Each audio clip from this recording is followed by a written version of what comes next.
कि इस बार 400 पार का नारा दिया था, तो उस 400 पार में पिछले बार से भी इनकी सीटें कम हो गई, तो इनकी जीत कहाँ हुई? इनकी तो पराजय हुई है। डबल इंजन की सरकार चलती थी ना पहले, अब ये डबल एन की सरकार है। Double N sir? Double N, Narendra Modi, Nitish Kumar. पूर्व प्रधानमंत्री जवाहरलाल नेहरू के बाद ऐसे प्रधानमंत्री हैं जो लगातार तीसरी बार प्रधानमंत्री पद का शपथ ले रहे हैं, और नरेंद्र मोदी जो ऐसे शख्स हैं जिन्होंने तीसरी बार लगातार प्रधानमंत्री का शपथ लिया, और लगातार इस पे जो कांग्रेस प्रतिक्रिया दे रही है। तो हमारे साथ बातचीत करने के लिए हैं मध्य प्रदेश के पूर्व राज्यसभा सांसद राजमणि पटेल जी, जो वरिष्ठ कांग्रेस नेता भी हैं। सर, 3.0 जो अभी सरकार का गठन हुआ है, तो क्या इस पे प्रतिक्रिया? देखिए, तो आप लोग ये करते हैं कि नेहरू के बाद जो है, नेहरू जो 3 बार आए थे वो मूल्यों के रास्ते से आए थे, और जो मोदी जी आए हैं ये प्रजातांत्रिक मूल्यों से, प्रजातांत्रिक रास्ते से हट करके आए हैं, पिछड़ीवाद को कम।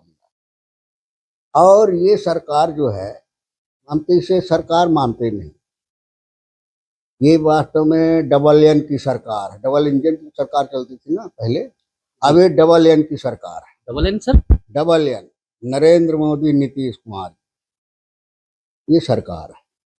और ये सरकार पिकनिक की सरकार है, पिकनिक मनाने आए हैं, और पिकनिक के बाद जो है ये सब खत्म हो जाएगा, ये गुब्बारा जो है फूट जाएगा। ऐसा क्यों सर? क्योंकि उन्होंने लगातार 2 बार पूरा का पूरा जो एक टर्म होता है पूरा किया। इस बार भी उनका सरकार बना है, एनडीए गठबंधन का सरकार बना है। नहीं, सरकार ये बताइए कि भाजपा की सरकार बनी है? भाजपा की? हाँ, तो भाजपा कितने सीट आई है? 240। पिछले साल जो भाजपा की सीट आई थी पिछले चुनाव में, उससे भी कम आई, जब सारा ये दम भरते थे कि इस बार 400 पार का नारा दिया था, तो उस 400 पार में पिछले बार से भी इनकी सीटें कम हो गई, तो इनकी जीत कहाँ हुई? इनकी तो पराजय हुई है। और ये जोड़ तोड़ करके जो है, और ये भी जो स्थिति आई है, ये स्थिति कब आई है? आपने देखा होगा कि इन्होंने इस मुकाम पर पहुंचने के लिए इस देश में भय का वातावरण बनाया, आतंक का वातावरण बनाया, सीबीआई ईडी का माने डर दिखा करके, केस में फंसाने के उसका दुरुपयोग करके जो है, ये सारे संसाधनों का दुरुपयोग करके, और इस देश के जनता का अरबों रुपए खर्च करके, ये सारे हथकंडे अपनाने के बाद राम को राजनीति मिला करके, राम का प्राण प्रतिष्ठा के नाम पर सारे धार्मिक मान्यताओं को खत्म करके, और व्यक्तिगत तरीके से अपने सत्ता के लिए राम का भी उपयोग करके, ये सारे हथकंडों के माध्यम से इस मुकाम पर पहुंचे हैं। आप सोचिए कि इनकी क्या हाल। इसके बावजूद भी भाजपा की सरकार नहीं बन पाई, सारे लोगों को मिल करके जो बन रही है, तो क्या हाल होगा? वही पिकनिक जैसा होगा। सर, राम के नाम पे तो उन्होंने वोट मांगा था, लेकिन खुद राम के जो जन्मभूमि है वहीं से वोट नहीं मिल पाया। नहीं, तो ये तो समझने की जरूरत है, उनको इतने बेशरम है, निर्लज्ज हैं, इनको कुछ माने सच्चाई दिखाई नहीं देती है। राम ने ये साबित कर दिया, खुदा बता दिया कि तुम राम के पुजारी नहीं हो, तुम हमारा भी व्यापार, जिस राम का जो व्यापार करना चाहता है सत्ता की कुर्सी के लिए, उस राम को नहीं छोड़ता है, और मुंह में राम बगल में छुरी, ऊपर से राम की भक्ति दिखाते हैं, बगल में छुरी रखते हैं। और ये साबित हो गया, अगर राम भक्त होते तो कम से कम जहां जहां राम गए हैं, चाहे अयोध्या हो, चाहे चित्रकूट हो, प्रयागराज हो, नासिक हो, रामेश्वरम हो, हर जगह भाजपा की पराजय हुई है। इसका विश्लेषण करना चाहिए कि क्यों हुई है। जब राम को आपने इतने कहते थे, कांग्रेस वाले राम को नहीं मानते हैं, हम राम को मानते हैं, सीना फाड़ के दिखा रहे थे राम को मानते हैं। अगर उसमें सच्चाई होती तो राम को कुछ आशीर्वाद तो मिला होता, वहां तो कम से कम आप बचते। लेकिन वहां न बचने का कारण यह है कि आपने राम के साथ भी गद्दारी किया, राम के साथ भी आपने राजनीतिक उपयोग राम का किया। सर, आप वरिष्ठ नेता हैं कांग्रेस के, आप तो समझ सकते हैं जो भी कल मंत्रिमंडल का जो शपथ ग्रहण हुआ, आज 5 बजे बैठक है, उसमें क्या लगता है किन किन को मंत्री पद क्या क्या मिलने वाला है? हम लोग चिंतित है कि हमारा प्रधानमंत्री जो है, उसके चेहरे से जो है रौनकता नहीं आ रही है।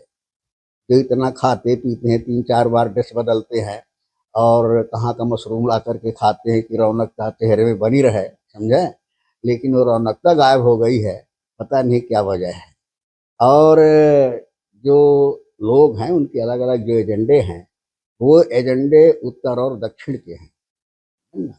उनमें तालमेल होना संभव नहीं है। कितने दिन बकरे की माँ कितने दिन खैर मनाएगी। और जो इन्होंने जनता के सामने जो वादा किया है और जिस तरह से पिछले उसमें झूठ बोला है, उससे भी वहाँ झूठ बोलने की जरूरत होगी, लेकिन अब कितने दिन चलेगा। तो ये जो है ज़्यादा दिन टिकने का साथ नहीं चलेगा। जल्द ही सरकार पिछले बार के जो मंत्रिमंडल में स्मृति ईरानी और भी बहुत सारे जो मंत्री थे उनको हारा है, इस वजह से उनको हटाया गया है, या वाकई में हटाया गया? नहीं, देखिए भी तो सरकार का काम है, उनके विश्वास की बात है। जो किसी का अच्छा काम होता है, अच्छा व्यवहार पार्टी मानती है, भले चुनाव हार जाए, उसको लिया जा सकता है। ये तो उनके विश्वास की बात है। और स्मृति ईरानी का इनका सबका अहंकार चूर हुआ है। ये लोग नंगा नाच नाचते थे, पिछले चुनाव में राहुल के खाने जनता ने वोट दे दिया तो ये बन गए कि भगवान बन गए, ईश्वर बन गए। उन्होंने जमीन को छोड़ दिया, सच्चाई को छोड़ दिया, अपने आप को भगवान समझने लगे। तो जनता ने जो है साबित कर दिया कि भगवान मत बनो। जो अहंकार है, उस अहंकार को भी ग्रहण करने वाला कोई है। जो अहंकार भी माने ग्रहण कर लिए, उनको अपनी जमीन क्या है, औकात क्या है, पता हो गया।